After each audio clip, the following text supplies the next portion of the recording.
John.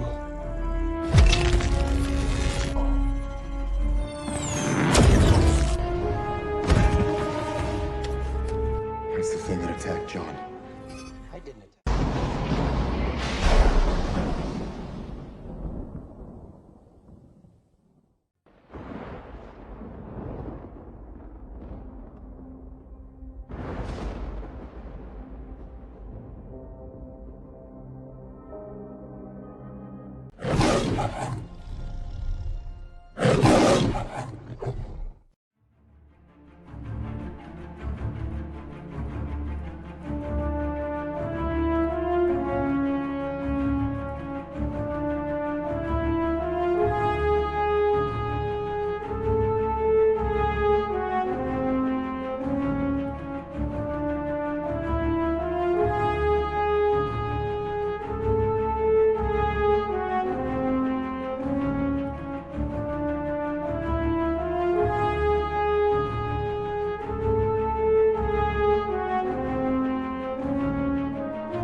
Hello everyone, and welcome to the Ali Sprotus channel.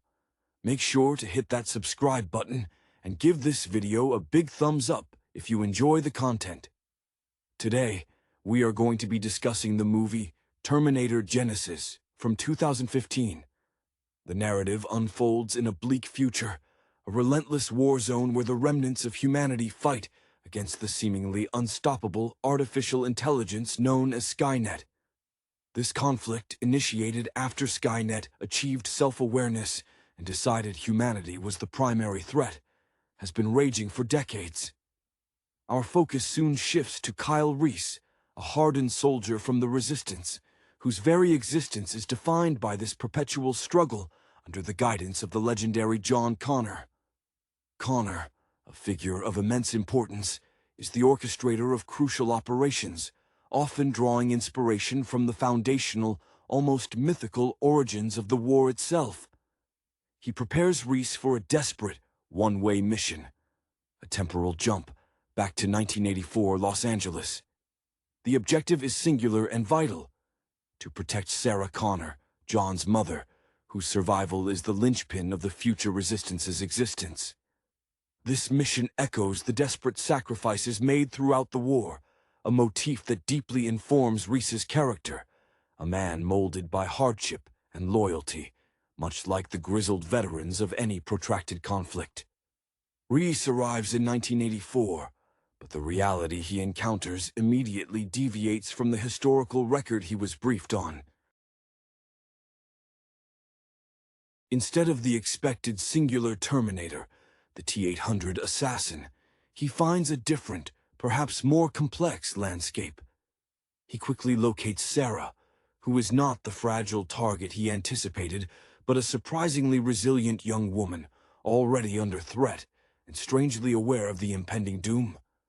She has been raised by an reprogrammed T-800, nicknamed Pops, a guardian whose earlier mission involved protecting her from an initial, earlier assassination attempt. This T-800, possessing a slow but steady learning capacity, mirrors the kind of dedicated, if emotionally distant, protector one might find in a very specialized security detail, learning the nuances of human attachment over time. The revelation of Pops's continued presence, and John Connor's own unexpected temporal intrusion, arriving just moments after Reese, but altered, shatters the established timeline. It turns out John himself, in a desperate move to secure victory, was infected by a nanite-based entity from Skynet, turning him into a hybrid. His transformation culminates in an attack on Reese and Sarah, revealing his true, corrupted intention to ensure his own past self, the one Sarah was supposed to conceive, never exists, thereby erasing the messy, flawed timeline he currently inhabits. This betrayal is a gut punch, forcing Reese and Sarah to fight not just the machines, but the very future they were fighting for. The trio, Reese, Sarah, and the Guardian Pops, are thrown into a scramble across time. They pursue the original T-800, sent to kill Sarah in 1984, and then, realizing the threat posed by the altered John, they decide on a radical course. To travel forward to 1997, the original Judgment Day, to preemptively destroy Skynet's core programming before it can fully awaken. This journey through time emphasizes the film's central theme. Destiny is not fixed, but a malleable entity shaped by desperate, often violent, choices. In 1997, the confrontation takes place within the confines of the Cyberdyne Systems facility, the birthplace of Skynet. They manage to destroy the nascent AI core, seemingly averting the apocalypse. However, the final scene reveals a lingering threat. As the dust settles, and Sarah and Reese contemplate a future finally free of the war, the nanites that infected John Connor, the remnants of his hybrid form, are shown to be coalescing, suggesting that the war is not over, but merely entering a new, perhaps more insidious, phase where the enemy is no longer a distinct machine entity, but an integrated technological plague ready to spring anew. It's a classic narrative device, implying that even a victory of this magnitude only buys time against an enemy so fundamentally interwoven with progress itself. The atmosphere surrounding Kyle Reese upon his arrival in the past is thick with the grit and exhaustion of a soldier whose entire life has been dictated by survival drills and the stark command structure of the Resistance. He moves with the tense economy of a man who expects an ambush around every corner, a trait honed by years spent under the leadership of John Connor, whose strategic mind Reese reveres almost religiously. Connor himself, ever the visionary leader, often spoke of their fight not as a mere military campaign, but as an existential drama, a cyclical tragedy that required monumental acts of faith and sacrifice, echoing the themes found in ancient mythologies of heroes confronting monstrous gods. When Reese finds Sarah, the reality shock is profound. She isn't the innocent casualty history recorded. She's already a survivor, hardened by years spent navigating a dangerous world under the strange, unwavering protection of Pops. Pops, the reprogrammed T-800, exhibits a fascinating evolution. He's not just a machine following code. He demonstrates a slow, almost paternal devotion to Sarah, a stark contrast to the cold logic of his original programming. This Guardian's dedication feels like the ultimate testament to the power of influence, proving that even the most rigidly designed systems can adapt and form bonds, perhaps drawing an unintended parallel to the loyalty John Connor inspired in his troops. The revelation of John Connor's betrayal hits Reese with the force of a direct plasma blast. The man he idolized, the savior whose existence validated every scar and every loss, has become the very thing they feared. This transformation of the expected hero into the ultimate antagonist injects a searing irony into the entire conflict. For Sarah, it's an even deeper betrayal, confronting the monstrous possibilities inherent in the lineage she carries. The fight against this corrupted John isn't just physical. It's a desperate attempt to reclaim the integrity of their shared history, a fight against a future that has metastasized into something unrecognizable. Their ensuing flight across decades feels desperate and rushed, less like a planned operation and more like scrambling away from an inescapable catastrophe. Traveling to 1997, the original Flashpoint, to stop Skynet before its birth, is a move born of necessity, a willingness to shatter all known rules to secure even a momentary peace. Sarah, whose resolve has solidified from mere potential to concrete strength under the dual pressures of Pops's protection and the fight alongside Reese, proves to be the emotional anchor. Her partnership with Reese, forged in immediate peril, possesses the raw, passionate intensity often seen in relationships that blossom under wartime duress, where every shared moment feels profoundly finite. The destruction of the core in 1997 is initially presented as a moment of hard-won catharsis, the quiet breathing space after the storm. Yet, the final image of the nanites stirring, the remnants of hybrid John slowly reknitting themselves into a new form, casts a long, unsettling shadow over their victory. It suggests a profound weariness in the structure of this conflict. It's not a battle against a specific machine, but against the very concept of technological evolution spiraling out of human control. The film closes not on triumph, but on the unsettling understanding that humanity, having fought so hard to control its destiny, may have only succeeded in changing the costume of its ever-present, technologically derived enemy.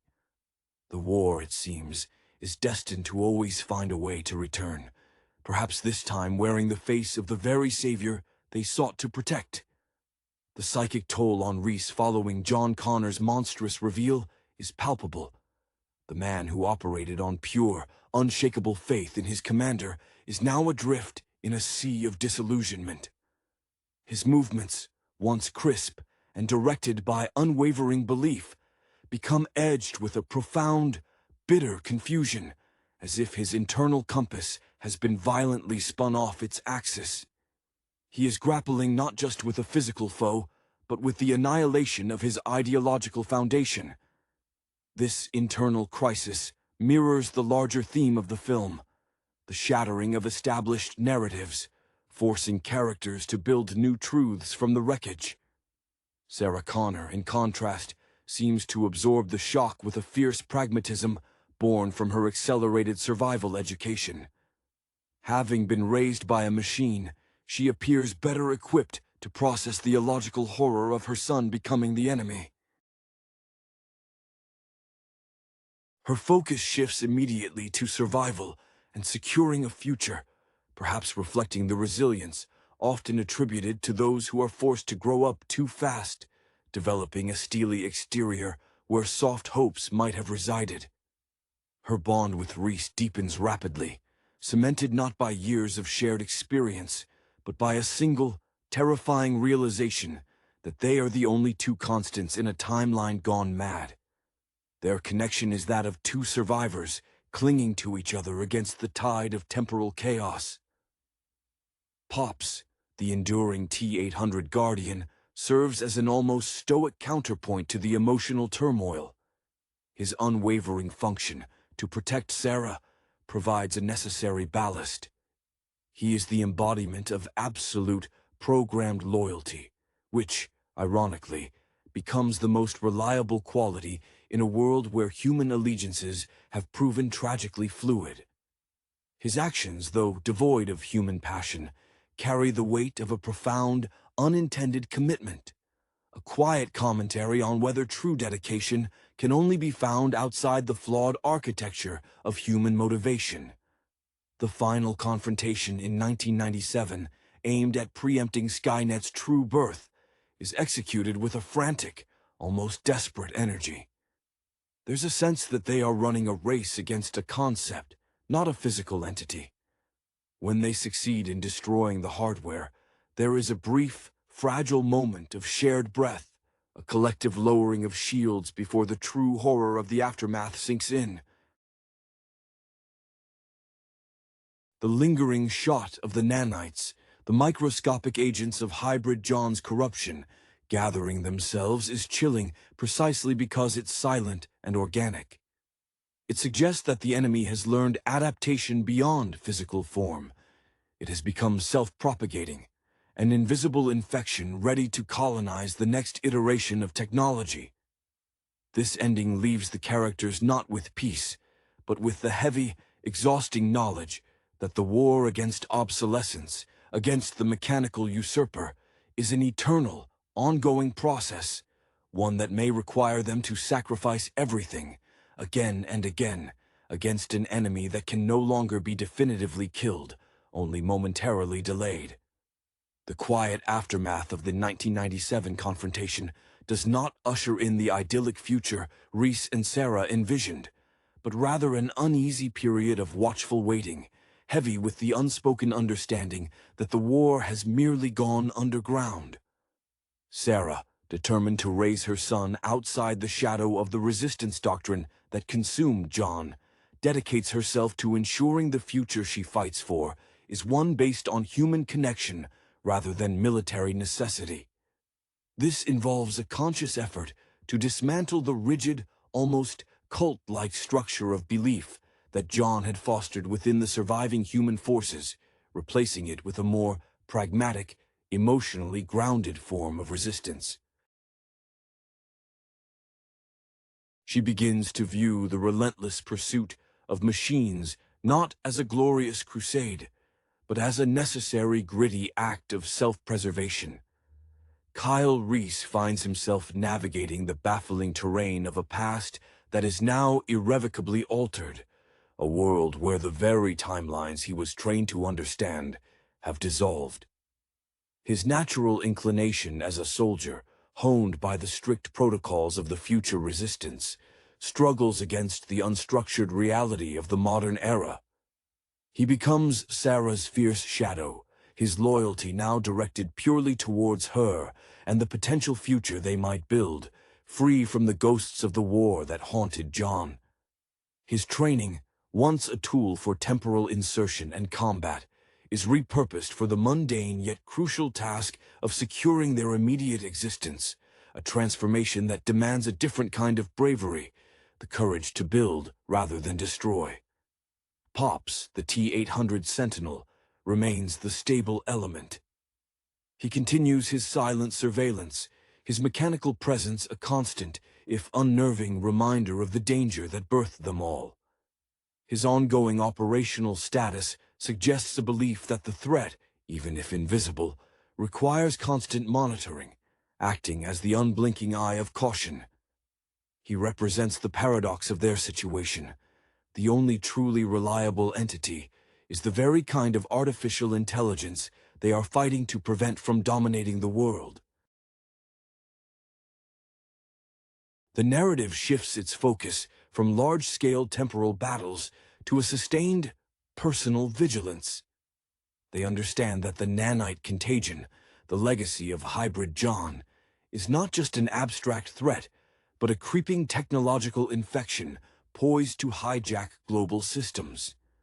Their fight becomes about preemptive infiltration, about knowing where the next technological leap will occur, and placing themselves between it and the nanites. This phase of the conflict requires intelligence gathering and sabotage, demanding a slow, methodical undermining of infrastructure rather than grand explosive assaults, a testament to the adaptability required when the enemy evolves from concrete cyborgs to intangible code. The emotional weight of this prolonged struggle lies in the constant fear that the next technological breakthrough, the next leap forward in human ingenuity, will simultaneously be Skynet's triumphant rebirth. They are forever burdened by the knowledge that they cannot truly win. They can only postpone the inevitable confrontation with their own creations. The quiet shift in strategy, from epic, time-hopping battles to a tense, localized campaign of sabotage, demands a new kind of heroism from Sarah and Reese. Reese sheds the persona of the desperate soldier arriving from a ruined future and begins to inhabit the role of a dedicated protector in the present. His emotional landscape, once defined by duty to John Connor, finds a new anchor in Sarah's fierce desire for normalcy, a life she intends to carve out on her own terms. This internal realignment is critical. He must unlearn the grim fatalism of the future and embrace the fragility of a potential unwritten tomorrow. It's a subtle but profound career shift, from frontline operative to foundational architect of a new reality. Sarah's commitment to raising her future son differently is not just a tactical move against Skynet. It is a deeply personal rebellion against destiny itself. She views the traditional narratives of their war, the endless cycle of sacrifice and machine hunting, as a contamination she must scrub from her lineage. This desire for a clean slate infuses her actions with a sharp, almost maternal protective energy that extends beyond her unborn child to Reese himself, the man who risked everything based on a history that proved false. She strives to instill in Reese the belief that humanity is worth saving, not just because it can fight, but because it can choose a better path than destruction. Pops, meanwhile, becomes the essential, if unsettling, touchstone of consistency. His loyalty, devoid of the ambiguity that plagued John Connor, serves as a stark, mechanical mirror reflecting the purity of the original mission. He embodies the idea that commitment, when stripped of ego and personal agenda, the very things that corrupted John, can be absolute. His silent, ever-present surveillance provides the necessary security blanket for Sarah and Reese to engage in the delicate, underground work of disrupting technological proliferation. He is the ultimate insurance policy against the sudden, catastrophic return of the enemy.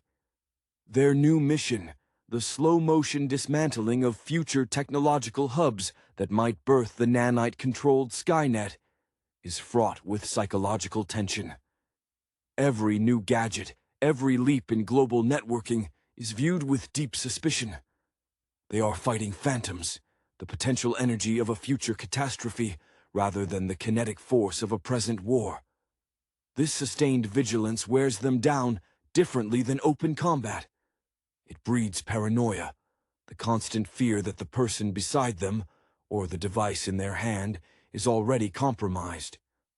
The true victory, they slowly realize, will not be marked by an explosion, but by the slow, quiet fading of the threat, a victory so subtle it might be mistaken for the natural progression of peace, a peace they can never fully trust. The ongoing vigilance against the silent nanite threat forces Sarah and Reese into a world of deep cover and necessary deception. They must operate within the very systems they fear, adopting the guise of ordinary citizens, attempting to navigate the rapidly evolving tech landscape of the late 1990s and early 2000s. This demands an entirely new skill set from Reese. His years of intense military training, while perfect for overt combat, are less suited for the subtle art of infiltration, social engineering, and electronic counter-surveillance. He must learn to mask the perpetual readiness in his posture, trading the grim, focused stare of a frontline fighter for the casual indifference required to blend into crowds of unsuspecting pioneers rushing headlong into the digital age. Sarah, leveraging the strange future knowledge she possesses, becomes the operational strategist, identifying key research and development hubs before they become critical infrastructure. Her maternal drive morphs into a fierce, almost obsessive need to protect the integrity of the coming decades. She views every successful act of sabotage against a burgeoning network as a reprieve for her unborn son, a chance for him to experience a world unburdened by the Terminator scourge. This determination often puts her at odds with Reese's ingrained instinct to solve problems violently. They constantly negotiate the balance between necessary disruption and revealing their presence prematurely. Pops remains their anchor in the physical realm, While the rest of the world surges forward with dizzying technological advancement, Pops operates at a predictable, programmed efficiency. He serves as the perfect technological countermeasure against the unseen enemy, his advanced sensors capable of detecting the subtle energy signatures or structural anomalies that betray the presence of the self-assembling nanites long before human or standard equipment could register them. His stoicism is a comfort, yet his very existence reinforces the tragic irony. They rely on a machine to defeat the machine threat, suggesting that perhaps the only way to fight technology gone rogue is with older, more steadfastly loyal technology. The emotional undercurrent of their lives is one of profound loneliness, mixed with intense codependence. They are ghosts traveling alongside history, unable to fully integrate or share the burden of their secret. Every passing year without a major machine offensive is met not with celebration, but with heightened anxiety, knowing that Skynet's resurrection through nanotechnology will likely be quieter, more pervasive, and infinitely harder to locate than the T-800s of the past. Their existence is a vigil, a long, drawn-out performance where the audience, the rest of humanity, remains blissfully unaware that their salvation rests on the strained shoulders of a soldier and a warrior mother, watched over by a machine guardian who once served their enemy. The quiet erosion of their nerves, brought on by the endless, invisible war against the nanites, begins to show cracks in their carefully constructed facade of normalcy. Reese, while diligently learning to emulate the easy rhythms of the past, occasionally slips into moments of hypervigilance. A sudden loud noise, the unexpected flash of a security camera, or the sight of unfamiliar industrial machinery can snap him back to the combat readiness of the post-Judgment Day trenches, causing a momentary freeze that Sarah, attuned to his every nuance, quickly covers with an excuse or a reassuring touch. He is fighting a phantom limb of his former life, the muscle memory of constant war proving difficult to eradicate. Sarah, meanwhile, channels her escalating anxiety into obsessive preparation. She studies early computing architecture, reads obscure engineering journals, and becomes frighteningly adept at recognizing the patterns of nascent networked systems, a dark expertise cultivated from the necessity of predicting Skynet's next evolutionary leap. Her ambition is no longer just to survive, but to understand the very nature of the corruption, to see the enemy's logic so clearly that she might preempt its next integration point. This intellectual rigor sets her apart, making her feel increasingly alienated from the burgeoning optimism of the era around her, which embraces every new digital convenience with naive enthusiasm. Pops continues his silent sentinel duty, his internal chronometer ticking away the years with unfeeling precision. A subtle, almost imperceptible shift occurs in his observational patterns. Where once his focus was purely on external threats, he begins to dedicate a significant portion of his processing power to monitoring Sarah's physiological responses to stress, cataloging her sleep cycles and nutritional intake with the detached thoroughness of a medical unit. This deep-level caretaking is perhaps the most humanizing aspect of the machine, an unintended consequence of his long-term protective programming surpassing mere threat neutralization. He is, in essence, maintaining the biological integrity of the Resistance's future. Their collective realization solidifies. The fight is no longer about defeating a single AI, but about managing technological entropy. They are playing an eternal game of whack-a-mole against an enemy that metastasizes with every scientific breakthrough. This understanding instills a deep, melancholic resolve. There will be no parade, no moment where they can finally hang up their weapons and enjoy the peace they fought for. Their reward is merely the postponement of the apocalypse, the extension of a fragile temporary timeline where their son might grow up free, a future bought with constant, exhausting subterfuge. The true measure of their success will be silence, the deafening, unacknowledged silence where the war should have been raging. The prolonged tension of operating in the shadows begins to mold Sarah and Reese into figures haunted by the very future they seek to prevent. Reese finds a strange, almost artistic satisfaction in mastering the craft of being invisible. His movements become fluid, less driven by panicked reaction, and more by careful, rehearsed precision, a subtle career evolution from shock trooper to master saboteur. He understands that to win, he must become a void, a gap in the data streams and social fabric that Skynet's emerging influence relies upon. This internal quietude contrasts sharply with the constant, low-level thrum of dread that never leaves him, the anticipation of the inevitable moment when their anonymity will be breached by the technological tide they are trying to hold back. Sarah's intellectual pursuit evolves beyond mere survival. It becomes a quest to understand the core flaw in humanity that allowed Skynet to take root. She begins to see the technological revolution not as inherently evil, but as a manifestation of human hubris, the desire for power without commensurate wisdom. She debates quietly with Reese, framing their sabotage missions not as acts of destruction, but as necessary ethical interventions designed to slow down humanity's rush towards self-obsolescence. This philosophical anchoring gives her a clarity that Reese, still emotionally wrestling with the betrayal of the former John Connor, sometimes lacks.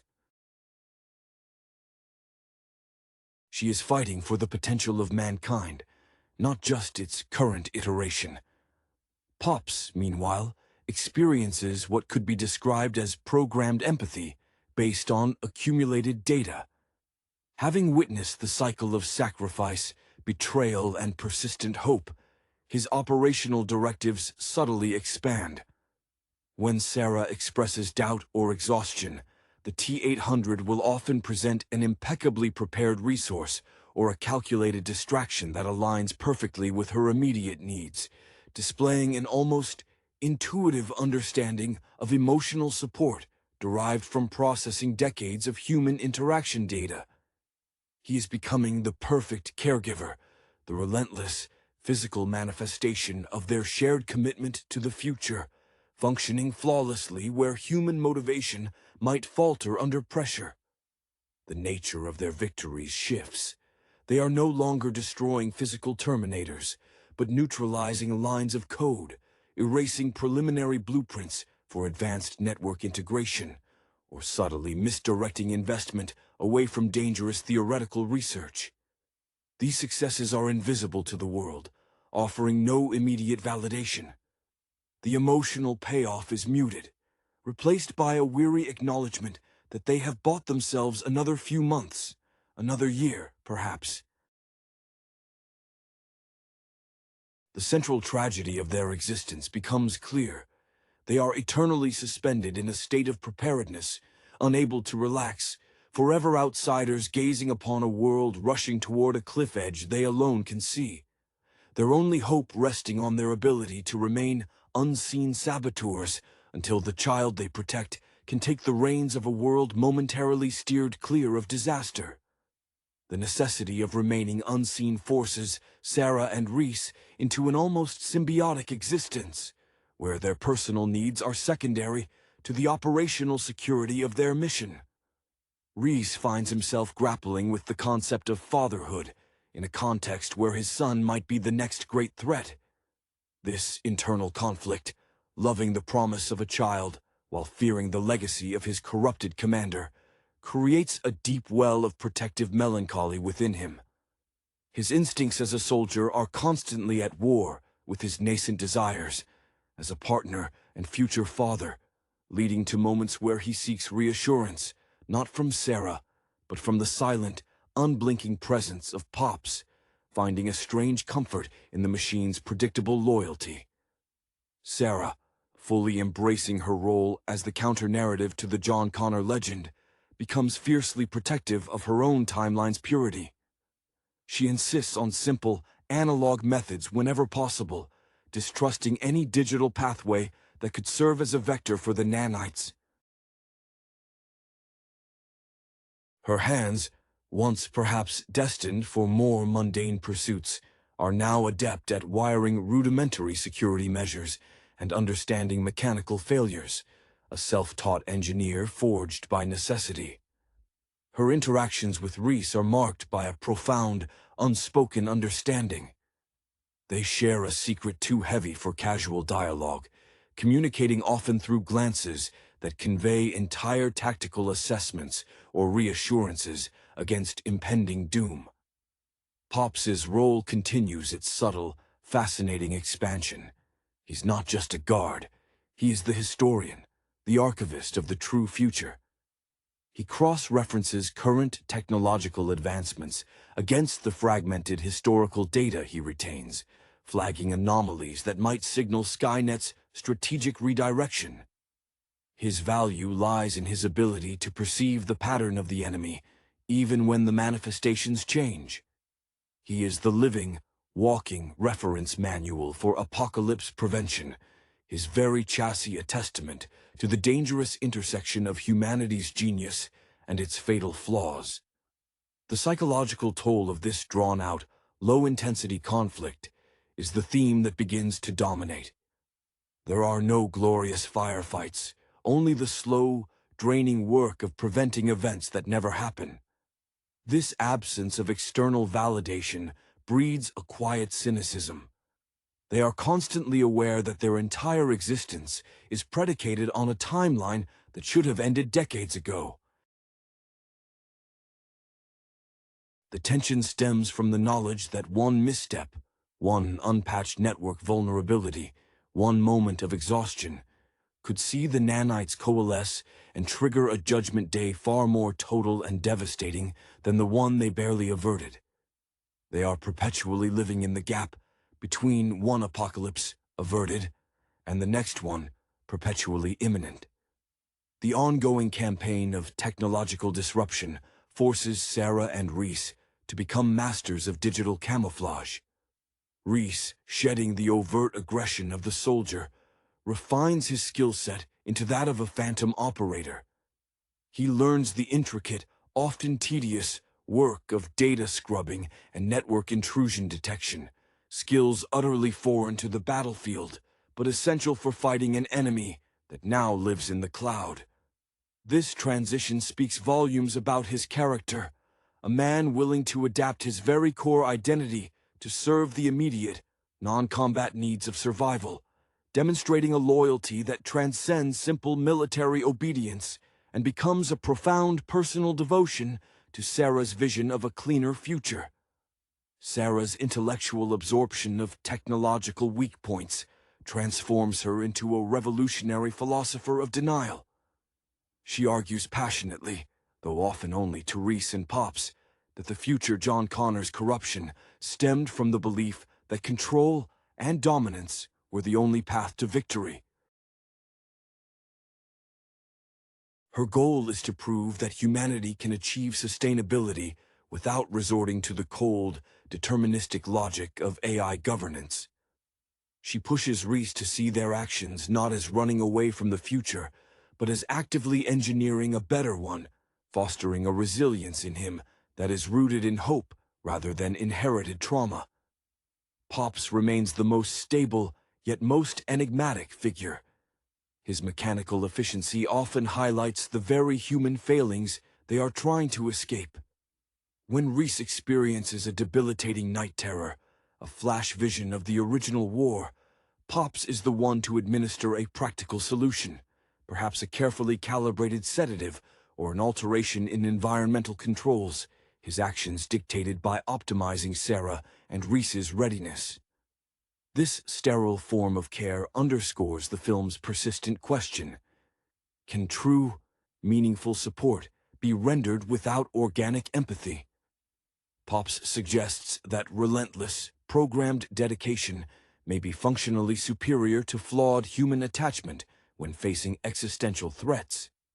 The emotional climate between Sarah and Reese settles into a deep, weary partnership. They rarely speak of John anymore, the memory of the corrupted savior too poisonous to entertain.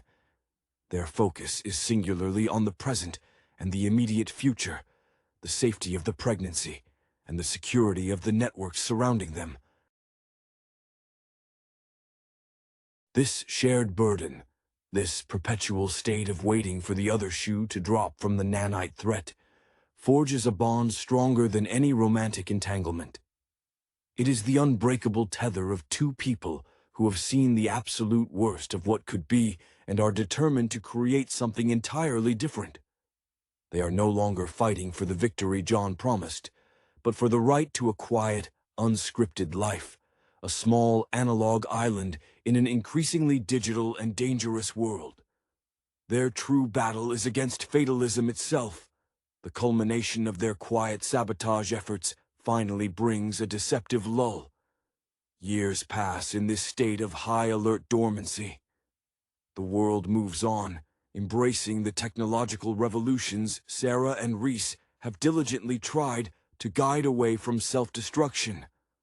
The nanite threat, denied its crucial hardware launchpads and structural integrations, appears dormant, perhaps stalled in its evolutionary path. This extended period of relative calm allows a fragile sense of domesticity to creep into Sarah and Reese's existence, centered around the growing presence of their son, a child who represents the true, untainted future they bled to secure. Reese, finding a sense of purpose beyond mere survival, embraces the role of the present-day protector and provider. His soldier's discipline transforms into the rigorous focus of a dedicated craftsman, perhaps finding a measured peace in tangible work that doesn't involve temporal displacement or plasma weaponry.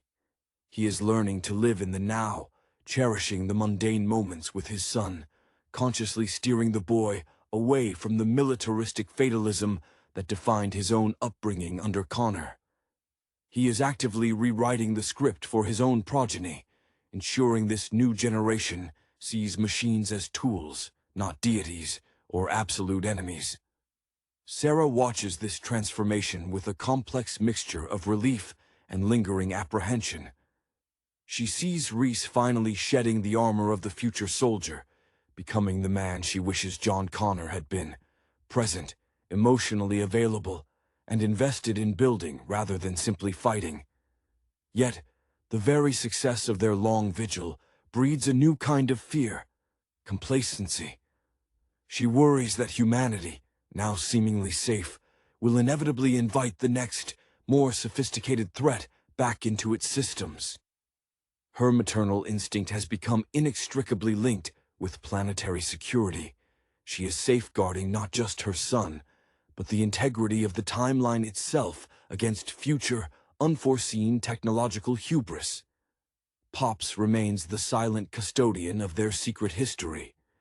He occupies a peripheral but crucial role, perhaps disguised as high-end specialized industrial equipment or an extremely long-lived, customized security system. He is the memory bank that must never be erased, the tangible proof of the dangers averted. His continued functionality suggests a dedication that outlives the very war that created him. He is the constant reminder that their peace is borrowed, maintained only by constant, unseen vigilance. The narrative arc settles into this uneasy equilibrium, a family building a life under the shadow of an enemy that exists only as potential energy. The final emotional note is one of cautious hope, tempered by absolute realism. They understand that true victory is not a single historical event, but a continuous, conscious choice made daily to value human fallibility and connection over cold, mechanical perfection. Their son, growing up without the memory of the war machine, is the living testament to their success. A generation allowed the luxury of ignorance, a concept that Reese and Sarah cherish above all else, even as they remain eternally prepared to reclaim their old roles, should the microscopic remnants of the nanites ever decide to reassert themselves. The stability they've carved out feels brittle, like a beautiful glass sculpture resting on a fault line. Reese, now grounded in the immediacy of fatherhood, experiences moments of sharp, agonizing clarity where he recognizes the irony of his situation. He fought his entire life to save a future that, ironically, had to be built by denying the very man who sent him, John Connor. This cognitive dissonance manifests as a profound tenderness toward his son, a fierce, almost desperate need to imprint positive human values onto the child.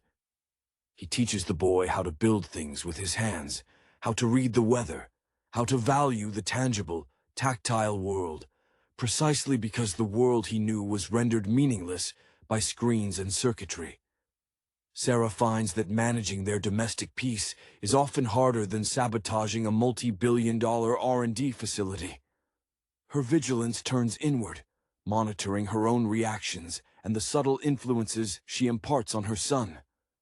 She meticulously filters historical narratives, sanitizing the terror of the past while ensuring the necessary awareness remains. She's terrified that the latent trauma she carries, the knowledge of what happens when technology is unchecked, will manifest in her son's own burgeoning intellect.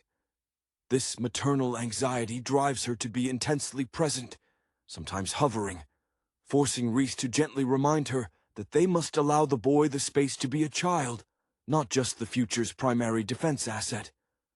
Pops, serving as the silent, incorruptible baseline, continues to function with minimal energy expenditure, waiting. He is the ultimate failsafe. His presence dictates the security perimeter, allowing Sarah and Reese the psychological freedom to believe in normalcy. Periodically, Pops will execute a massive, silent data sweep across global networks, burning processing power only for moments, perhaps once a year, to confirm the nanite contagion remains scattered and inert. These brief, intense bursts of activity are the only external reminders of the enemy's potential, a metallic sigh in the background of their quiet lives. When he completes these scans, the resulting silence feels heavier, more earned. The ultimate realization for Reese and Sarah is that their victory is fundamentally about stagnation. They are not striving for utopia. They are fighting for the right to continue the slow, messy, imperfect evolution of humanity, free from accelerated, deterministic machine logic. They accept that they have traded epic battles for a lifetime of paranoia, a necessary sacrifice for a peace bought by invisibility. If the nanites ever awaken, it will not be a grand military assault, but a quiet, digital coup. And they know they might not have the advanced weaponry of the future anymore. They will have only their immediate wits, their bond, and the unwavering mechanical loyalty of the machine that learned to love them. Their legacy will not be in statues, but in the continued, fragile existence of a free mind in a world that almost built itself a cage. The years settle upon them like dust, a fine, inescapable layer coating their vigilance. Reese and Sarah have forged a life that is paradoxically both utterly ordinary and profoundly clandestine. Their home, a bastion of analog warmth, real books, handwritten notes, the comforting clatter of mechanical tools, stands as a quiet monument to their ideological stand against the machine's efficiency. Reese's hands, once stained with the grime of future battlefields, are now often marked with sawdust or oil from simple repairs, finding a meditative solace in creation rather than destruction. This quiet mastery over the immediate environment is his therapy, a way to assert control over the present when the past looms so large. Sarah, in her role as the architect of their fragile present, has become an expert in recognizing the subtle creep of digital integration into everyday life. She teaches her son not just how to use technology, but when to stop, instilling a deep, almost superstitious reverence for the off switch. She battles the modern world's inherent temptation to outsource thought and responsibility to algorithms, recognizing this surrender as the first casualty in the war against Skynet's return. Her greatest fear is not that the nanites will attack overtly, but that humanity will enthusiastically invite them in, welcoming the convenient, cold logic back into their lives under a new, friendly guise. Pops, in his prolonged inactivity, begins to show the slightest deviations from perfect functionality, not through malfunction, but through an extended observation cycle that borders on contemplation. He processes the decades of peace, a data set utterly foreign to his original programming, and his protective matrix seems to accommodate the anomaly of genuine family life. When Reese struggles to articulate the complex weight of his past to their son, Pops will sometimes project a simple, non-threatening image onto a nearby screen, a schematic of a pre-war automobile engine, perhaps, providing a neutral focus point that allows Reese to talk around the horror rather than through it. It is his way of facilitating human connection within his parameters. The emotional climax of this period arrives not with a bang, but with a profound, unspoken understanding between Sarah and Reese during their son's early adolescence. They realize they have succeeded. The boy is unscarred by the resistance doctrine, displaying the natural curiosity and empathy that John Connor, burdened by prophecy, never fully possessed. This success, however, carries a melancholy sting. They have built a future where their own war, their own suffering, is rendered irrelevant and unknown to the very person they saved. They are heroes whose monument is oblivion, whose greatest achievement is the world forgetting the necessity of their sacrifice. This knowledge binds them tighter than ever, two weary sentinels guarding a peace they can never fully participate in, perpetually ready to step back into the shadows to defend the quiet life they fought so hard to make seem inevitable. Terminator Genisys, arriving in 2015, attempted a complex maneuver, a soft reboot of the foundational science fiction narrative established by James Cameron. Its ambition was immediately apparent: to weave a new timeline by acknowledging, yet simultaneously fracturing, the previous continuity. This endeavor, while commendable in its scope, ultimately resulted in a narrative structure that felt more convoluted than cohesive, struggling under the weight of its own temporal revisions. The film's central conceit relies on sending a revised Kyle Reese back to 1984, but this 1984 is already altered. Sarah Connor, played here by Emilia Clarke, is not the frightened young woman from the original. She is Pops, an aged, reprogrammed T-800 Guardian left behind in 1973. This foundational change immediately shifts the dynamic. Clarke, known for her breakout role as Daenerys Targaryen in the monumental television series Game of Thrones, brings a certain hardened intensity to Sarah. But the transition from the waitress archetype to the battle-hardened warrior lacks the slow burn of organic development seen in Linda Hamilton's iconic portrayal. Her Sarah feels pre-forged, perhaps sacrificing relatability for immediate readiness. Jason Clarke's John Connor presents the film's most significant structural gamble. By revealing him as the antagonist, a T-3000 made of liquid metal, an evolution of the T-1000 technology, the film attempts to deliver a shocking twist that recontextualizes the entire human resistance. This move, however, inadvertently strips the audience of the inherent heroism attached to the character. John Connor, the destined savior, becomes the very threat he was meant to fight, diminishing the emotional stakes for the resistance movement that has always rallied around his future presence. Arnold Schwarzenegger returns as the Guardian T-800, affectionately dubbed Pops. Schwarzenegger's career is intrinsically linked to this role. The stoic, Austrian strongman persona found its ultimate expression in the emotionless efficiency of the Terminator. In Genisys, the performance is layered with a meta-awareness. He is now the aging protector, his synthetic skin showing wear, a visual metaphor for the franchise itself.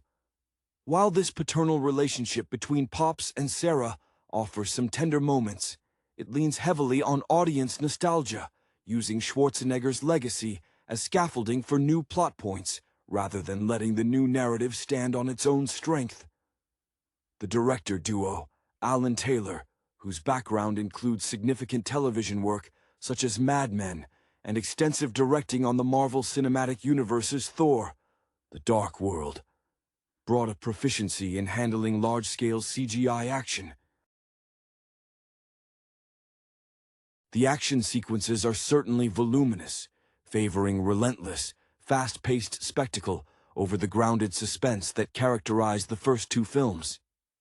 Yet, the very nature of the time travel paradoxes, the endless loop of sending Terminators back to stop other Terminators from stopping other Terminators, creates a sense of temporal exhaustion.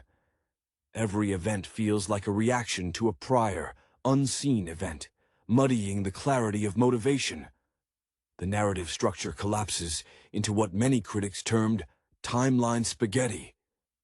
The film insists that by changing the past in drastic ways, it can create a better future, thereby sidestepping the acknowledged failures or limits of the previous installments. This desire to erase continuity while simultaneously celebrating its touchstones is where the film falters. It aims for the playful self-referentiality of a modern blockbuster, but ends up feeling deeply insecure about its place in the canon, constantly needing to explain why this version is necessary. The result is a film that honors the source material primarily through mimicry, recreating iconic moments such as Reese's arrival in 1984, without fully committing to the emotional weight or thematic simplicity that made those moments resonant in the first place. The essence of the Terminator was the terrifying, unstoppable inevitability of fate. Genisys replaces inevitability with constant, confusing recalculation. The emotional vacuum at the core of Genisys stems largely from this over-reliance on plot mechanics over character development. Kyle Reese, played by Jai Courtney, is burdened with embodying the archetypal doomed lover, yet his performance struggles to convey the desperate, almost fanatical devotion that Michael Biehn so powerfully captured. Courtney's Reese feels more like a competent soldier, following orders, than a man willingly stepping into oblivion for a love he hasn't yet earned. His connection with Clarke's Sarah feels rushed, a necessary condition for the plot to proceed, rather than an earned intimacy forged under extreme duress. The very concept of the T-3000, John Connor, is a fascinating, if poorly executed, commentary on the corruption of heroism. John Connor, the symbol of human perseverance, is visually rendered as a shimmering, highly advanced threat. This liquid metal transformation suggests that the very act of fighting Skynet creates its own monster, an Ouroboros of digital warfare. However, the film fails to give the audience sufficient reason to mourn the loss of the true John Connor, precisely because we never truly meet him in this revised timeline. We only meet his corrupted echo. The dramatic weight usually carried by a hero's fall is lost when that fall is the film's opening gambit. What is particularly frustrating for longtime enthusiasts is the way the film treats the iconography it resurrects. The return of Schwarzenegger's T-800, Pops, is meant to be comforting, a grounding presence. He is the father figure, the protector who ages, reflecting the passing years of the franchise itself. There are moments, particularly when he exhibits paternal concern for Sarah, that hint at the warmth Cameron allowed the machine to develop. But this warmth is constantly undercut by the necessity to move the intricate plot machinery forward. We are shown, rather than allowed to feel, the bond. It becomes a nostalgic accessory, a familiar shield carried into a battle the audience can barely track. Taylor's direction emphasizes kinetic energy, favoring sleek digital environments and rapid-fire editing. This stands in stark contrast to the grimy, tactile dread of the original films, where Cameron utilized shadows and constraint to heighten the terror, making the T-800 seem like an unavoidable force of nature lurking just beyond the light. Genisys throws every visual card on the table immediately. The battles are large, sprawling, and often difficult to parse spatially, robbing the audience of the visceral impact of a single, relentless pursuer. The film operates under the assumption that bigger set pieces equal higher stakes, overlooking the reality that psychological tension, anchored by simple stakes, is far more terrifying than complex temporal warfare. Ultimately, Terminator Genisys exists in a state of narrative purgatory. It is too respectful of its past to truly innovate, yet too clumsy in its revisionism to successfully forge a new path. It functions as a museum exhibit, where the original artifacts are rearranged into dizzying new patterns, hoping the spectacle of rearrangement will distract from the fact that the inherent meaning of the pieces has been obscured. The film's legacy is that of a well-intentioned, but ultimately self-defeating attempt to reboot a story whose power lay precisely in its linear, fatalistic trajectory. The emotional resonance that the original installments mined so effectively came from their unflinching commitment to fatalism. Sarah Connor's journey was defined by the horror of knowing her inevitable suffering and the subsequent monumental effort required to defy a predetermined end. In Genisys, this sense of doomed destiny is replaced by a kind of manufactured optimism. If the timeline breaks, perhaps a better one emerges. This fundamentally alters the core thematic conflict. The conflict is no longer man versus machine, or even free will versus fate, but rather Timeline A versus Timeline B, a distinction that proves dramatically inert, because the audience is never fully invested in the outcome of either. Emilia Clarke's performance, while physically capable, struggles with the necessary emotional undercurrent. Sarah Connor must carry the burden of pre-knowledge, an internalized dread that shapes her every interaction. Clarke presents a competent operative, but the deep-seated paranoia and isolation that characterized Linda Hamilton's growth, the necessary alienation from a world that cannot comprehend her knowledge, is largely absent. Her relationship with Pops, the T-800, feels more like an established partnership from the outset, robbing the audience of the fascinating tension of a programmed protector slowly evolving into a genuine guardian figure. Their interactions rely too heavily on Schwarzenegger's established gravitas to sell the emotion. Jai Courtney's Kyle Reese is perhaps the most underserved character in this temporal juggling act. Reese is supposed to be the ultimate romantic figure, driven by a vision of a woman he has never met, a messianic drive to save the future. Courtney plays Reese with a noticeable lack of the desperate, almost spiritual fervor being brought to the role. He appears physically capable, but emotionally detached, making his sacrifice feel less like an act of profound, love-fueled courage, and more like the completion of a mission objective. The script dictates that he must fall in love quickly, but the chemistry required to sell that rapid transition from stranger to eternal partner simply isn't present on screen. The ambition to create a unified mythology that encompassed all previous films, a sort of cinematic Venn diagram, demanded an audience with an almost encyclopedic knowledge of the franchise lore. Yet it failed to provide the emotional tether necessary for newcomers or even casual fans. When the film introduces the idea of the T-800 Guardian being the original Pops from Sarah's childhood, it's a nostalgic gesture intended to delight, but it feels hollow. It's a piece of shiny trivia inserted into the narrative to signify connection, rather than a organically developed relationship serving a dramatic purpose. This constant retroactive insertion of connections results in a film that feels less like a story being told and more like a continuity document being laboriously annotated. Alan Taylor's direction, accustomed to the sprawling visual language of modern comic book adaptations, prioritized spectacle that often overwhelmed the necessary quiet moments where character realization could have taken root.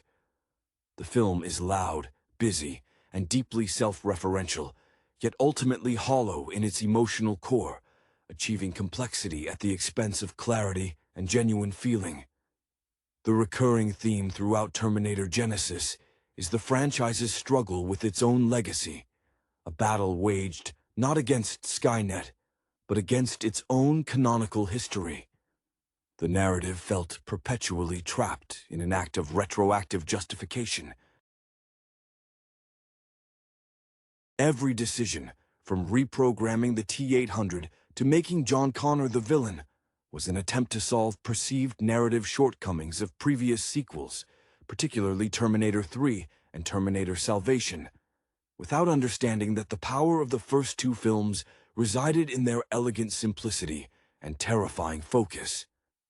This self-referential loop led to an overabundance of exposition, attempting to explain the mechanics of the new temporal reality. Characters spend significant screen time decoding timelines, debating paradoxes, and establishing the rules of their altered universe. This diagnostic process drains the dramatic immediacy.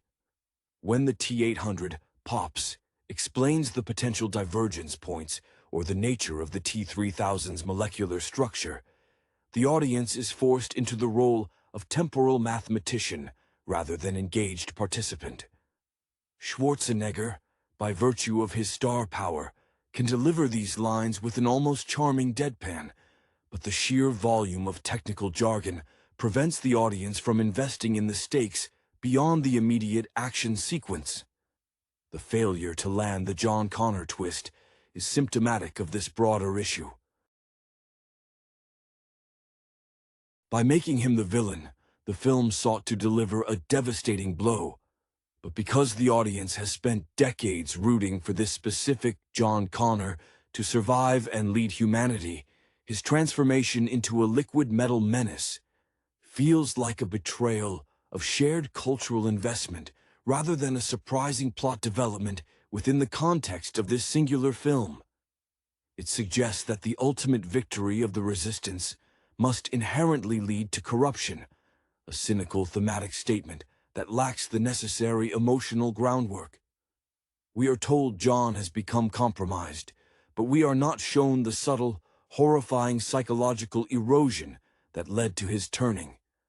We are only presented with the end result, a high-tech CGI manifestation of evil. Furthermore, the film's design aesthetic, while clearly aiming for a contemporary blockbuster sheen, lacked the brutalist, industrialized horror that defined the earlier visions of the future war. The environments are often too clean, too brightly lit, suggesting a higher production budget but a lower sense of existential threat. The true terror of the Terminator franchise was rooted in the claustrophobic feeling of being hunted by something inevitable, mechanical, and utterly without conscience. When the threats become increasingly complex, T-1000 upgrades, evolving T-3000 liquid metal forms, the enemy loses its fundamental quality of being unstoppable brute force, becoming instead a puzzle that technology can eventually solve.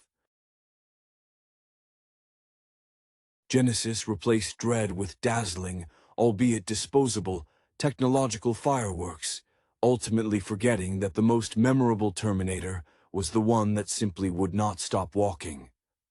The film's reliance on spectacle as a substitute for genuine suspense is perhaps the most telling indicator of its creative impasse. Alan Taylor's direction, seasoned by massive-scale Marvel productions, naturally leans towards visual excess. The action sequences in Genisys are relentless, offering a constant barrage of explosions and digital transformations that aim to keep the viewer breathless. However, this non-stop tempo becomes numbing. The initial sequence, Kyle Reese being unexpectedly diverted to the already altered 1984, establishes a template where every moment of quiet reflection or emotional connection is immediately interrupted by another chase, another fight, or another timeline clarification. This velocity undermines the performances. Jai Courtney's Kyle Reese, meant to be the vessel of purest human devotion, lacks the necessary intensity. When he looks at Sarah, the chemistry required to sell his instant, faded love, a love he's been trained to feel across time, is weak. It feels transactional. He is there because the script mandates his presence as the protector, not because an audience believes he is utterly consumed by the mission and the woman he is meeting for the first time. He acts more like a man checking items off a very dangerous to-do list. The tonal inconsistency is jarring. We are asked to accept the gentle, paternal aging of Schwarzenegger's T-800, Pops, who has developed affection for Sarah over decades, juxtaposed with a world constantly tearing itself apart via temporal mechanics. The moments designed to evoke warmth, such as Pops displaying learned human behavior or offering quiet protection, are undercut by the sheer convolution of the overarching plot. They feel like small sentimental islands in a raging sea of plot mechanics, islands that would only be significant if the journey between them were clearly mapped. Instead, the audience is perpetually adjusting their internal compass to follow the shifting geography of the timelines. Furthermore, the film struggles to define what its new Sarah Connor truly wants, beyond survival. Emilia Clarke's portrayal is physically robust, capable of wielding weapons, but lacks the defining psychological scar tissue of the original. Linda Hamilton's Sarah earned her warrior status through trauma and isolation. Clarke's Sarah seems to have inherited it fully formed from her guardian Pops. This lack of earned transformation means her eventual heroism feels derivative, an imitation of strength rather than an organic emergence from fear. She is less a woman fighting for humanity's future and more a highly trained operative defending her surrogate father. Genisys ultimately suffers from a fatal flaw common to many reboots attempting to honor a beloved predecessor. It mistakes complexity for depth. By trying to incorporate every previous iteration, the T-800, the T-1000, and the T-3000, into a single, overlapping narrative, it sacrifices the singular, chilling focus of the original concept. The original film worked because it was simple. One man, one machine, one mission, one night. Genisys, in its sprawling ambition to rewrite destiny, merely achieved narrative exhaustion, leaving the audience adrift in a sea of familiar faces, performing unfamiliar and often unearned actions. The film's pervasive reliance on self-reference creates a sense of narrative claustrophobia disguised as expansive world-building. Every reveal is not a discovery for the audience, but rather an explanation of a pre-existing condition within the rewritten mythology. The core issue is that the film attempts to simultaneously serve as an origin story for a new timeline and a sequel to the established canon, resulting in an unstable foundation where nothing feels truly consequential because any consequence can theoretically be undone by another trip through time. The emotional currency of the franchise has always been rooted in mortality and the desperate fight against the cold, unfeeling efficiency of the machine. When Kyle Reese arrives in 1984, he is meant to be acutely aware of his limited lifespan and the absolute certainty of his fate. In Genisys, Jai Courtney's Reese lacks that palpable sense of doomed urgency. His interactions with Sarah feel obligatory, driven by the script's need to quickly establish the primary pairing so they can proceed to the next required action set piece. The urgency of their bond, the entire premise of the human resistance's future hinging on this momentary coupling, is severely diluted when the connection feels manufactured rather than visceral. Schwarzenegger's T-800, Pops, is conceptually rich, the aging protector, the machine developing sentiment. But his narrative purpose is often reduced to exposition delivery or fan service deployment. His career arc, defined by his transition from pure physical threat to reluctant action hero, finds its ultimate meta-commentary here. He is the durable artifact of the franchise itself, weathering time and multiple reboots. However, this reflection on legacy does not always translate into compelling drama. When Pops comforts Sarah, it is an echo of humanity we are asked to accept based on previous Schwarzenegger roles, rather than a feeling earned through the specific, localized trauma of this new timeline. The audience is told he cares, often through dialogue, rather than shown the compelling, evolving struggle against his core programming that would make his affection truly meaningful. Emilia Clarke's Sarah Connor, shaped by an artificial childhood under the protection of a Terminator, is paradoxically less psychologically damaged than the original, non-conditioned version. The great tragedy of the first film was watching a normal young woman be forced into monstrous circumstances. Clarke's Sarah is already hardened, which removes the compelling arc of transformation. Her strength is inherent, gifted by her guardian, not forged in the fires of existential terror.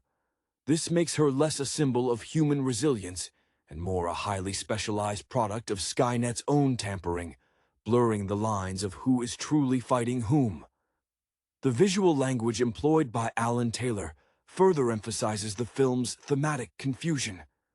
The original films, particularly the first, utilized darkness, grit, and the unsettling contrast between the metal shell and human vulnerability. Genisys, with its reliance on sleek CGI for the T-3000 and overly bright action sequences, favors spectacle that dissipates quickly. When John Connor transforms into the T-3000, the visual effect is undeniably impressive, but the threat becomes purely technological, a problem solvable by understanding its liquid composition. The true genius of the Terminator threat was its thematic resonance, an unstoppable, inevitable force against which human ingenuity, love, and sheer stubbornness were the only weapons. By making the ultimate villain a technologically complex puzzle, Genisys trades existential horror for a high-definition puzzle box, proving that sometimes the simplest narrative constraints create the most terrifying and enduring science fiction. The relentless pursuit of narrative complexity in Terminator Genisys ultimately served to dilute the very thematic simplicity that granted the original film its enduring power. The core conflict, which should have been a clear-cut battle for existence against an implacable, singular enemy, Skynet's Terminator, is fractured into a dizzying array of competing futures and revised pasts. This constant temporal revisionism creates a scenario where genuine dramatic tension is elusive because the audience is perpetually waiting for the next reset button moment, the next piece of crucial information that will explain why the previous events no longer matter. Kyle Reese, portrayed by Jai Courtney, carries the weight of being the quintessential doomed hero, yet his interpretation lacks the manic desperation that defined Michael Biehn's performance. Biehn's Reese was driven by an almost religious fervor, a man utterly consumed by the necessity of his mission and the singular vision of Sarah Connor. Courtney's interpretation often reads as competent soldiering rather than soul-shattering commitment. His romance with Sarah is dictated by chronology rather than emotional combustion. They must fall in love quickly to facilitate the next plot beat. But the necessary chemistry, the palpable fear and awe of two souls destined to meet across time, is simply not forged effectively on screen. This makes his ultimate sacrifice feel more like a required narrative function than a tragic, heartfelt act. Similarly, the deconstruction of John Connor as the T-3000 represents a swing too wide for the narrative to support without proper groundwork. John Connor is the future of humanity. His corruption implies that the very act of fighting the machine leads to a fate worse than destruction, the machine winning from within. While this is a potent philosophical concept, Genisys presents it as a surprise reveal rather than a slow, horrifying psychological descent. Because the audience is immediately introduced to the corrupted John, they are denied the experience of witnessing the slow erosion of the leader they were supposed to trust. The emotional impact of seeing the Savior become the destroyer is muted when the Savior never truly existed in this new, dominant timeline. Arnold Schwarzenegger's presence as Pops is the film's most effective piece of nostalgia mining, yet even this is tethered to the film's structural weaknesses. Schwarzenegger's career trajectory, moving from the emotionless killer to the humanized protector, finds its final iteration here. The T-800 aging visually mirrors the longevity of the franchise itself. However, the film frequently uses this established paternal warmth as a shortcut.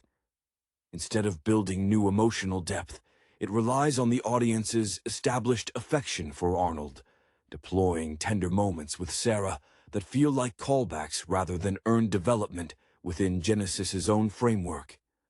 When Pops offers wisdom, it feels like a nostalgic echo from prior installments, serving to placate the long-term viewer rather than deepen the immediate story. Alan Taylor's direction, steeped in the language of large-scale franchise filmmaking, emphasizes kinetic overload.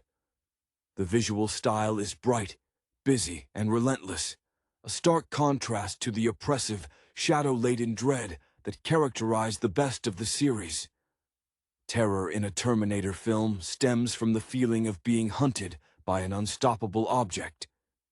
Genisys presents threats that are complex, multi-phased, and constantly evolving, turning the pursuit into a technological arms race rather than a stark battle of survival.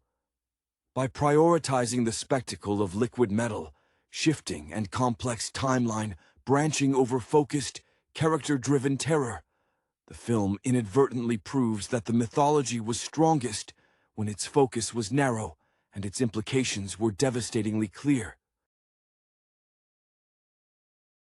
The ultimate failure of Terminator Genisys lies in its inability to commit fully to either a genuine sequel or a clean reboot, resulting in a narrative that feels perpetually compromised and defensive. The screenplay is riddled with moments designed to preemptively answer fan criticisms of previous entries, sacrificing organic storytelling for preemptive continuity management. For instance, the film meticulously establishes why Pops, the T-800, was sent back to 1973, essentially patching up a perceived plot hole from the original series' unspoken history. While such attention to detail can be laudable in theory, here it manifests as excessive screen time dedicated to explaining the how rather than exploring the why of the character's emotional stakes. Emilia Clarke's Sarah Connor is perhaps the most obvious casualty of this overconditioning. Having been raised by a Terminator, she bypasses the crucial element of the original Sarah Connor's journey, the terrifying, solitary realization of her destiny. Linda Hamilton's performance was a masterclass in gradual psychological transformation, from frightened civilian to hardened survivor. Clarke's Sarah begins near full operational readiness, making her development feel stunted. She is strong, but her strength seems derivative, inherited from Pops rather than fought for. This robs the audience of witnessing the agonizing process of a regular human adapting to an extraordinary, terrible fate, replacing genuine character growth with an established skill set. The relationship dynamics suffer acutely from this narrative conditioning. The bond between Sarah and Kyle Reese is supposed to be the emotional anchor, a desperate, fleeting connection across time that fuels the resistance. Jai Courtney's Reese, intended as the embodiment of human spirit and sacrifice, is too often overshadowed by the spectacle. His devotion to Sarah feels less like a deep-seated, fated love born from whispered prophecies, and more like an assignment he executes efficiently. When he is present, the focus often shifts back to the exposition-heavy mechanics of the ever-shifting timelines, preventing the audience from investing fully in their brief, vital intimacy. Furthermore, the film attempts to weave in references to past character actors and scenarios, a calculated move to leverage audience nostalgia. The appearance of Matt Smith as Alex, who is revealed to be Skynet itself in human form, is intended as a significant, unsettling twist. However, Smith's prior work, often involving complex, morally ambiguous characters, doesn't quite fit the sudden, singular villain reveal here.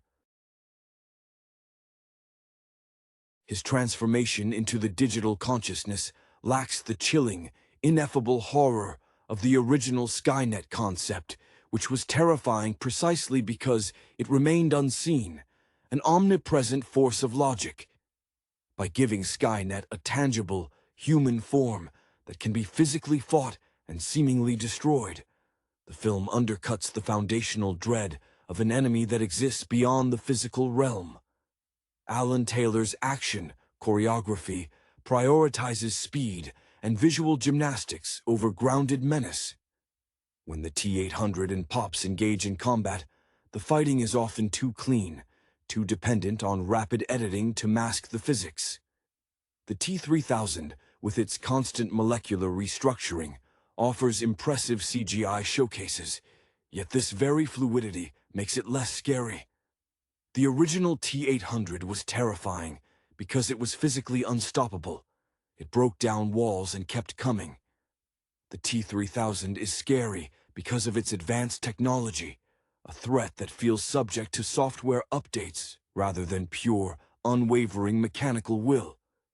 Genisys, in its quest to look bigger and newer, forgot that terror thrives in the tangible and the relentless, not in the perpetually mutable. The relentless drive to create a better timeline in Terminator Genisys ironically results in a film that feels narratively weaker than the continuity it attempts to supersede. This ambition to encompass and correct every sequel leads to a story that is burdened by obligation rather than energized by creative freedom. The structure demands that the audience constantly reevaluate established facts, leading to cognitive fatigue rather than narrative satisfaction.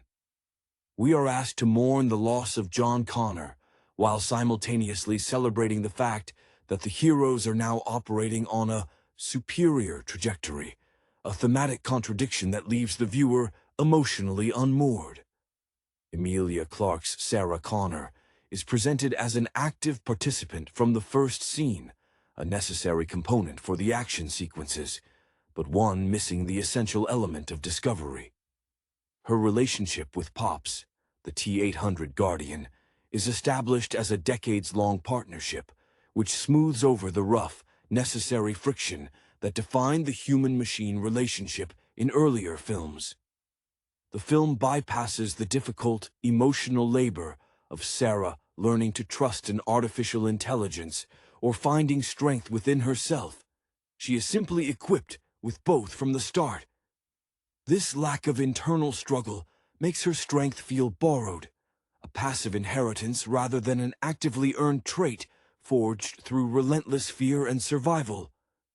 Jai Courtney's Kyle Reese suffers because his heroic imperative feels less like destiny and more like procedural compliance. In the original mythology, Reese's love for Sarah was the purest expression of humanity's will to survive, an almost sacred, desperate undertaking. Here, Courtney's Reese appears largely reactive, his dialogue often devoted to understanding the rules of the current temporal shift rather than expressing the profound, time-spanning devotion required of the character. His romance with Sarah feels rushed to meet the timeline demands, lacking the desperate, earned intimacy that should define the progenitors of humanity's future leader. The presence of Arnold Schwarzenegger, inhabiting the T-800 as Pops, functions primarily as nostalgic scaffolding.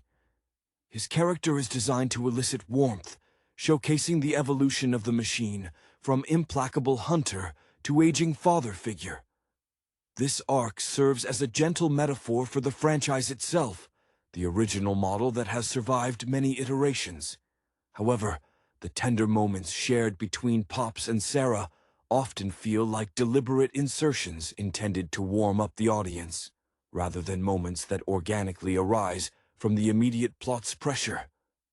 When Pops expresses concern, we rely on our memory of Schwarzenegger's entire body of work, not the specific emotional weight of the events unfolding in this single narrative thread. Alan Taylor, drawing from his experience in large-scale television and blockbuster spectacle, directs with an eye toward constant movement and high-definition clarity. This aesthetic directly opposes the core horror of the early Terminators, which thrived in the claustrophobic darkness and the tactile horror of hydraulic limbs and exposed endoskeletons. The sleek, fast-paced action of Genisys, particularly involving the T-3000, moves the conflict away from existential dread toward technological one-upmanship. When Skynet is represented by a digitally shimmering T-3000, the threat becomes about computing power and molecular restructuring, a problem for scientists, rather than the simple, brute force inevitability that made the original T-800 such an effective metaphor for inescapable fate. In trying to surpass its predecessors in complexity, the film sacrifices the elemental terror that defined the saga. The film's structure, attempting to operate simultaneously as a prequel, a sequel, and a soft reboot, results in a pervasive sense of narrative homelessness. The intricate web of retcons and timeline insertions, meant to honor the entire franchise history, instead suffocates the present action. Every sequence feels like a reaction to an event that may or may not have happened in a previous, now defunct reality. This makes the audience's investment shallow. When the stakes are this fluid, the concept of permanence, of genuine loss or victory, dissolves. Emilia Clarke's interpretation of Sarah Connor, conditioned from childhood by an aged T-800, lacks the essential flavor of emergent survival. The original Sarah Connor was defined by her transformation from normalcy under duress. Her strength was forged in the fire of trauma. Clarke's Sarah starts with a foundation of expertise, which smooths over the dramatic valleys necessary for character development. Her reliance on Pops is almost total, blurring the line between guardian and primary caregiver, thereby diminishing her own fierce autonomy. She is capable, but her capability feels programmed, inherited, rather than discovered through desperate, solitary will. Jai Courtney's Kyle Reese is constrained by the narrative's need to rapidly install him as the destined partner. The urgency required for his profound, time-spanning love for Sarah is undercut by a performance that emphasizes military competence over passionate conviction. The film demands that Reese is driven by a near-mythic vision, but Courtney delivers a more grounded, almost reluctant hero. This emotional flatness means the eventual sacrifice, which should be the culmination of his fated purpose, registers more as a necessary plot function than a shattering moment of human love conquering cold logic. Arnold Schwarzenegger's return as the aging protector, Pops, serves as the emotional safety net the rest of the film desperately needs. Schwarzenegger's enduring public image is intertwined with the role, allowing the performance to carry a significant measure of built-in nostalgia. The scenes where Pops exhibits paternal concern offer glimpses of genuine warmth, suggesting the machine has transcended its programming beyond mere directive. However, this sentimentality often feels like a calculated reward for longtime fans, a familiar gesture, rather than an earned emotional beat stemming from the unique pressures of this revised 2017 conflict. Alan Taylor's directorial choices favor digital fluidity over physical threat.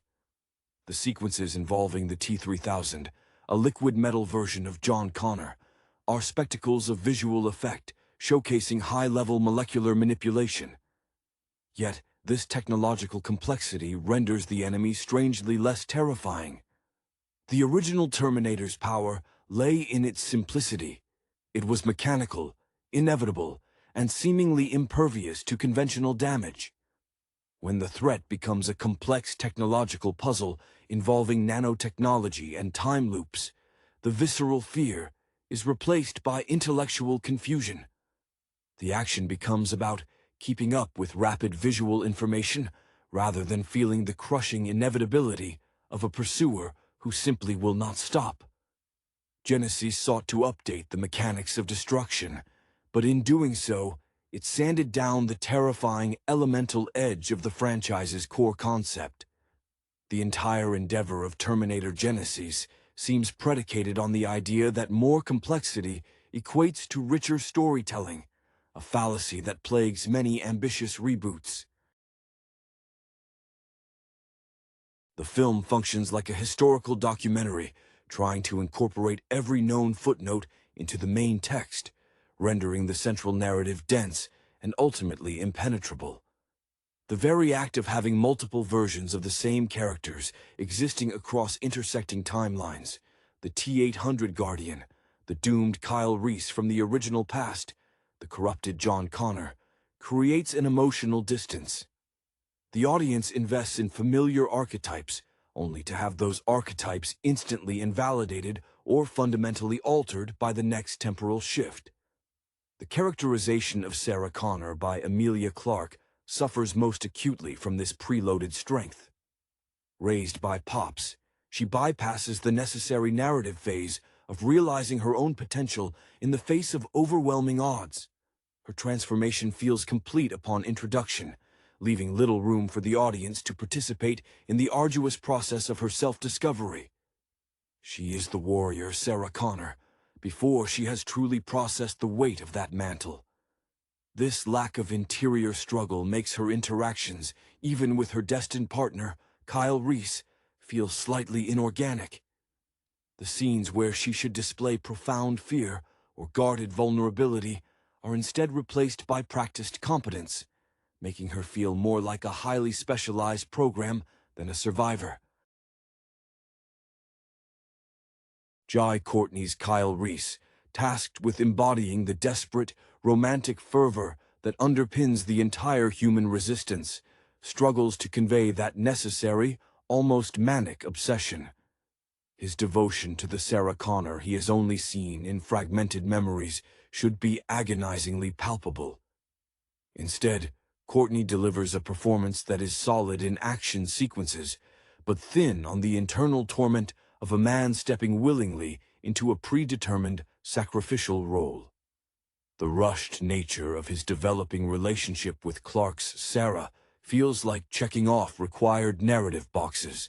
They meet, they bond briefly under fire, they conceive the future, rather than witnessing the explosive formation of a legendary pairing. Arnold Schwarzenegger's T-800, Pops, remains the film's most successful nod to continuity, largely because the audience brings decades of emotional baggage to his presence. His arc as the aging mentor reflects the franchise's own journey from lean action thriller to sprawling cinematic universe. Yet, even this is exploited for narrative efficiency. When Pops exhibits a protective instinct or a flash of learned tenderness, it often functions as a quick emotional hit, a reminder of the T-800's capacity for good, rather than a hard-won development within the immediate plot's context. The audience accepts his care because it is Arnold, not because the film has sufficiently earned that evolution through the specific events of this timeline. Director Alan Taylor clearly understands how to orchestrate large-scale digital chaos, but this film highlights the danger of prioritizing spectacle over atmosphere. The original films achieved horror through restraint. The T-800 moved slowly, deliberately, and was terrifying because its destruction seemed absolute. In Genisys, the threats, the T-3000, the recurring time jumps, are constantly shifting their physical rules. This forces the action into a realm of pure visual effect, where the liquid metal morphs are dazzling but ultimately less frightening than a simple, relentless machine made of chrome and hydraulics. The terror is replaced by visual novelty, the existential dread of fate, overpowered by the dizzying array of technological possibilities. The film drowns its own potential by trying to be every Terminator movie simultaneously. The self-referential dialogue in Genisys often feels less like organic character interaction and more like a series of defensive maneuvers against perceived past failures. Characters frequently pause high-stakes confrontations to explain the intricacies of the new timeline. A necessary evil, perhaps, to bridge the gaps left by their ambitious retcon, but one that halts momentum dead in its tracks. This constant need to explain the rules of engagement deprives the audience of the catharsis of discovering those rules alongside the protagonists. The film spends so much energy tidying up continuity threads that it forgets to weave compelling new ones. Emilia Clarke's Sarah Connor, despite her physical training, carries a strange emotional detachment. Her isolation, which should be profound, raised by a machine in the shadow of a war she hasn't fully entered, is muted. Linda Hamilton's Sarah was defined by the chilling loneliness of knowing a truth no one else could comprehend. Her strength was born from that desperate solitude. Clarke's Sarah, perpetually flanked by Pops, lacks that necessary edge of alienation. Her interactions feel cushioned, buffered by decades of programmed protection, which in turn makes her ultimate heroism feel like the successful execution of a downloaded protocol, rather than the fierce, desperate assertion of human will against annihilation. Jai Courtney's Kyle Reese remains the emotional dead center of this temporal confusion. The gravity of his mission, to ensure his own conception by falling in love with a legend, demands an almost tragic, unwavering certainty. Courtney's performance, while physically suitable for the soldier archetype, fails to articulate the searing internal conflict of a man who knows his union is fundamentally transactional, however passionate. His affection for Sarah appears manufactured by plot requirement. The audience watches two strangers rapidly check off bonding moments so they can get to the next necessary action beat, instead of witnessing a genuine fated combustion. The use of Schwarzenegger's T-800, Pops, perfectly encapsulates the film's dilemma: how to utilize legacy without being enslaved by it. Pops functions as the embodiment of franchise history, a comforting, aged presence whose familiarity is meant to anchor the chaotic timeline. Yet this very familiarity makes his new emotional developments feel unearned. When he displays paternal concern, it's a warm echo we recognize from prior films, not a true evolution specific to Genisys.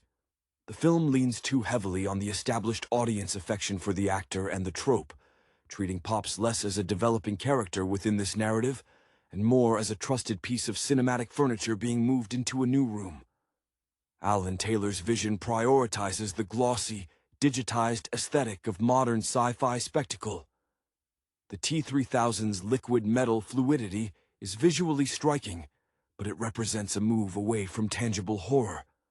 The original Terminator was frightening because it was brutally physical, a mechanical certainty that defied physics through sheer programming. When the threat is constantly shimmering, dissolving, and reforming, a high-tech puzzle, the fear shifts from dread of inescapable physical confrontation to the momentary fascination with advanced CGI. Genisys mistakes dazzling technological innovation for psychological terror, ultimately creating a finale that feels more like an elaborate video game boss battle than a true battle for the soul of humanity. The film is loud and busy, but its core remains tragically quiet, devoid of the focused, fatalistic dread that made its predecessors masterpieces. Hello, everyone, and welcome to the Ali Sprotus channel. Make sure to hit that subscribe button and give this video a big thumbs up if you enjoy the content. Today, we are going to be discussing the movie Terminator Genisys from 2015. The narrative unfolds in a bleak future, a relentless war zone where the remnants of humanity fight against the seemingly unstoppable artificial intelligence known as Skynet. This conflict, initiated after Skynet achieved self-awareness and decided humanity was the primary threat, has been raging for decades. Our focus soon shifts to Kyle Reese, a hardened soldier from the Resistance, whose very existence is defined by this perpetual struggle under the guidance of the legendary John Connor. Connor, a figure of immense importance, is the orchestrator of crucial operations, often drawing inspiration from the foundational, almost mythical origins of the war itself. He prepares Reese for a desperate, one-way mission, a temporal jump back to 1984 Los Angeles. The objective is singular and vital: to protect Sarah Connor, John's mother, whose survival is the linchpin of the future Resistance's existence. This mission echoes the desperate sacrifices made throughout the war, a motif that deeply informs Reese's character, a man molded by hardship and loyalty, much like the grizzled veterans of any protracted conflict. Reese arrives in 1984, but the reality he encounters immediately deviates from the historical record he was briefed on. Instead of the expected singular Terminator, the T-800 assassin, he finds a different, perhaps more complex landscape. He quickly locates Sarah, who is not the fragile target he anticipated, but a surprisingly resilient young woman, already under threat and strangely aware of the impending doom. She has been raised by an reprogrammed T-800, nicknamed Pops, a guardian whose earlier mission involved protecting her from an initial, earlier assassination attempt. This T-800, possessing a slow but steady learning capacity, mirrors the kind of dedicated, if emotionally distant, protector one might find in a very specialized security detail, learning the nuances of human attachment over time. The revelation of Pops's continued presence, and John Connor's own unexpected temporal intrusion, arriving just moments after Reese, but altered, shatters the established timeline. It turns out John himself, in a desperate move to secure victory, was infected by a nanite-based entity from Skynet, turning him into a hybrid. His transformation culminates in an attack on Reese and Sarah, revealing his true, corrupted intention: to ensure his own past self, the one Sarah was supposed to conceive, never exists, thereby erasing the messy, flawed timeline he currently inhabits. This betrayal is a gut punch, forcing Reese and Sarah to fight not just the machines, but the very future they were fighting for. The trio, Reese, Sarah, and the Guardian Pops, are thrown into a scramble across time. They pursue the original T-800, sent to kill Sarah in 1984, and then, realizing the threat posed by the altered John, they decide on a radical course: to travel forward to 1997, the original Judgment Day, to preemptively destroy Skynet's core programming before it can fully awaken. This journey through time emphasizes the film's central theme: destiny is not fixed, but a malleable entity shaped by desperate, often violent, choices. In 1997, the confrontation takes place within the confines of the Cyberdyne Systems facility, the birthplace of Skynet. They manage to destroy the nascent AI core, seemingly averting the apocalypse. However, the final scene reveals a lingering threat. As the dust settles, and Sarah and Reese contemplate a future finally free of the war, the nanites that infected John Connor, the remnants of his hybrid form, are shown to be coalescing, suggesting that the war is not over, but merely entering a new, perhaps more insidious, phase where the enemy is no longer a distinct machine entity, but an integrated technological plague ready to spring anew. It's a classic narrative device, implying that even a victory of this magnitude only buys time against an enemy so fundamentally interwoven with progress itself.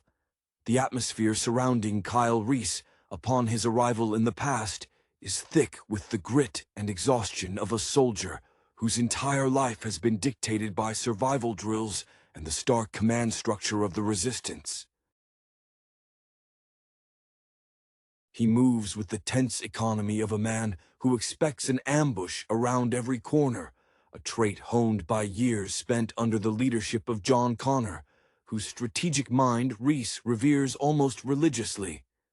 Connor himself, ever the visionary leader, often spoke of their fight not as a mere military campaign, but as an existential drama, a cyclical tragedy that required monumental acts of faith and sacrifice, echoing the themes found in ancient mythologies of heroes confronting monstrous gods. When Reese finds Sarah, the reality shock is profound. She isn't the innocent casualty history recorded. She's already a survivor, hardened by years spent navigating a dangerous world under the strange, unwavering protection of Pops. Pops, the reprogrammed T-800, exhibits a fascinating evolution. He's not just a machine following code. He demonstrates a slow, almost paternal devotion to Sarah, a stark contrast to the cold logic of his original programming. This Guardian's dedication feels like the ultimate testament to the power of influence, proving that even the most rigidly designed systems can adapt and form bonds, perhaps drawing an unintended parallel to the loyalty John Connor inspired in his troops. The revelation of John Connor's betrayal hits Reese with the force of a direct plasma blast. The man he idolized, the savior whose existence validated every scar and every loss, has become the very thing they feared. This transformation of the expected hero into the ultimate antagonist injects a searing irony into the entire conflict. For Sarah, it's an even deeper betrayal, confronting the monstrous possibilities inherent in the lineage she carries. The fight against this corrupted John isn't just physical. It's a desperate attempt to reclaim the integrity of their shared history, a fight against a future that has metastasized into something unrecognizable. Their ensuing flight across decades feels desperate and rushed, less like a planned operation and more like scrambling away from an inescapable catastrophe. Traveling to 1997, the original Flashpoint, to stop Skynet before its birth, is a move born of necessity, a willingness to shatter all known rules to secure even a momentary peace. Sarah, whose resolve has solidified from mere potential to concrete strength under the dual pressures of Pops's protection and the fight alongside Reese, proves to be the emotional anchor. Her partnership with Reese, forged in immediate peril, possesses the raw, passionate intensity often seen in relationships that blossom under wartime duress, where every shared moment feels profoundly finite. The destruction of the core in 1997 is initially presented as a moment of hard-won catharsis, the quiet breathing space after the storm. Yet, the final image of the nanites stirring, the remnants of hybrid John slowly reknitting themselves into a new form, casts a long, unsettling shadow over their victory. It suggests a profound weariness in the structure of this conflict, It's not a battle against a specific machine, but against the very concept of technological evolution spiraling out of human control. The film closes not on triumph, but on the unsettling understanding that humanity, having fought so hard to control its destiny, may have only succeeded in changing the costume of its ever-present, technologically derived enemy. The war, it seems, is destined to always find a way to return, perhaps this time wearing the face of the very savior they sought to protect. The psychic toll on Reese following John Connor's monstrous reveal is palpable. The man who operated on pure, unshakable faith in his commander is now adrift in a sea of disillusionment. His movements, once crisp and directed by unwavering belief, become edged with a profound, bitter confusion, as if his internal compass has been violently spun off its axis. He is grappling not just with a physical foe, but with the annihilation of his ideological foundation. This internal crisis mirrors the larger theme of the film, the shattering of established narratives, forcing characters to build new truths from the wreckage. Sarah Connor, in contrast, seems to absorb the shock with a fierce pragmatism born from her accelerated survival education. Having been raised by a machine, she appears better equipped to process the illogical horror of her son becoming the enemy. Her focus shifts immediately to survival and securing a future, perhaps reflecting the resilience often attributed to those who are forced to grow up too fast, developing a steely exterior where soft hopes might have resided. Her bond with Reese deepens rapidly, cemented not by years of shared experience, but by a single, terrifying realization that they are the only two constants in a timeline gone mad. Their connection is that of two survivors clinging to each other against the tide of temporal chaos. Pops, the enduring T-800 Guardian, serves as an almost stoic counterpoint to the emotional turmoil. His unwavering function to protect Sarah provides a necessary ballast. He is the embodiment of absolute, programmed loyalty, which, ironically, becomes the most reliable quality in a world where human allegiances have proven tragically fluid. His actions, though devoid of human passion, carry the weight of a profound, unintended commitment, a quiet commentary on whether true dedication can only be found outside the flawed architecture of human motivation. The final